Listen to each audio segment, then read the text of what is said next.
If you're trying to land premium clients by getting better at editing, you're focused on the wrong thing. And I know that sounds backwards, especially coming from somebody who edits for a living, but hear me out for a second. I've worked on a content connected to Alex Hormozzi's 100 Million Money Models book launch. And I've worked with more than 25 clients, including school games winners doing 7 figures. And here's what I've noticed. The skill that got me hired had almost nothing to do with my ability to edit. And in fact, most of the things premium clients care about when choosing an editors are skills editors don't even care to develop. And that's exactly what I'm breaking down in this video. By the end of this video, you'll understand the 7 skills that actually gets you hired by high-ticket clients. Skills that have nothing to do with transition, color grades, and effects. These are the things premium clients are evaluating when they're deciding whether to work with you or not. And most editors don't even realize they're being judged on them. And this is exactly what we teach inside our free community High Rise Academy, where editors are learning how to position themselves to attract clients who actually value their work. So let's get into this video.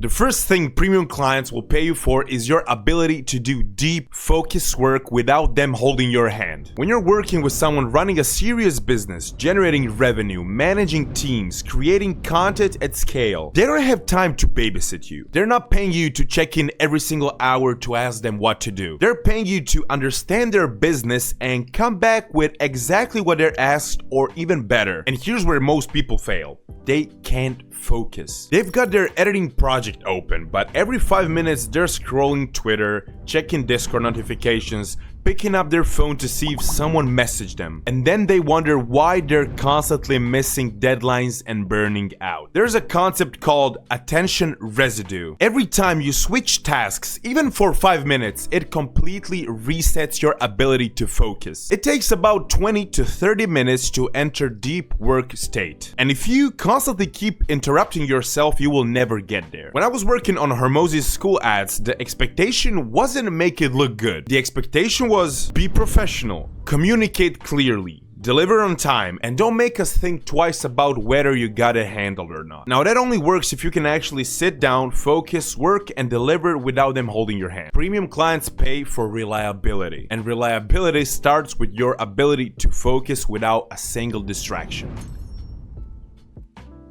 Second skill is about understanding what does your client actually want to achieve. Most people think about storytelling as making edits look nicely or keeping viewers engaged. And yeah, that's the part of it for sure. But at a higher level, storytelling means understanding the client's business model and how content fits into it. Are they optimizing for watch time, conversions, brand awareness, or lead generation? When I'm working with my school games winners clients, I'm thinking these people aren't creating content for fun. They're using content for real revenue driver, to sell courses, to fill their communities, or to build authority for their niche. And if you don't understand this, you're basically executing tasks and you're not adding value beyond just editing. Now here's the real example. One of my clients was struggling to convert viewers into course buyers. The content was great, the edits were solid, but funnel wasn't working. And me, instead of just adding the next video and moving on, I flagged the issue. I said, hey, I know we're going for long form videos, but what if we manage to repurpose those long form videos into short form videos so they're seen by more people? And that one small suggestion that seems like a normal thing to do, right? Changed their whole entire content strategy. And in 1 week of doing that, he managed to sell 1 high ticket coaching mentorship for $500. And suddenly I wasn't just another editor who he hired, I was his growth partner. Now that's the difference. You're not selling edits, you're selling outcomes. The third skill is confidence, but not the fake kind, but the kind that comes from consistently delivering results. Here's the thing, you're positioning yourself to work with high-ticket clients, and they can sense desperation instantly. If you're nervous about your rates, if you're over-explaining why you deserve to be paid, and if you're constantly seeking validation from them, they'll pick up on it. And that makes them question whether you're actually capable of handling their content business. Confidence doesn't come from your portfolio. It comes from knowing you've solved real problems for real clients and delivered measurable outcomes. When we worked on content connected to Alex Hormozzi's launch, we weren't walking into that relationship hoping they like our work. We walked in knowing we could deliver because we've done that before. before. And that confidence shows up in literally everything. How you communicate, how you set boundaries, and how you price yourself. When you genuinely believe you're solving a problem that's worth thousands of dollars, asking for that kind of money is not awkward anymore. And honestly, that's something we talk a lot about inside High Rise Academy.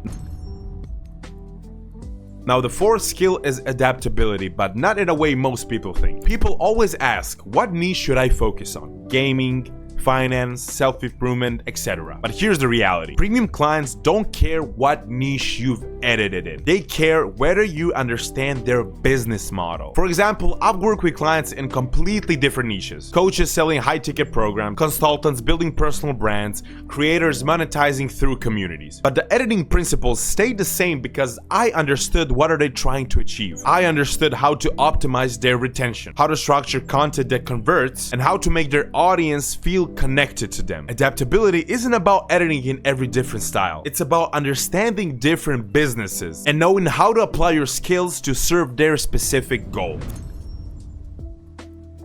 Fifth skill, and this is huge, it's about taking initiative before you're asked. Clients are already making hundreds of decisions per day. The last possible thing, and I'm talking about this all the time, is another editor making them think more. I'm not gonna mention names here, but I've seen an editor who lost his client because he asked how to download something, which could have been 10 seconds Google search. But by asking that question, he signaled to his client that he's going to manage him and that he's not resourceful. And the client immediately moved to somebody else. Taking initiative means figuring out things on your own when you can, and only asking questions that actually move the needle. It also means being proactive with suggestions. For example, if you see something that could improve the performance for your clients, say it out loud. Why not? Don't wait for client to notice because it will be too late.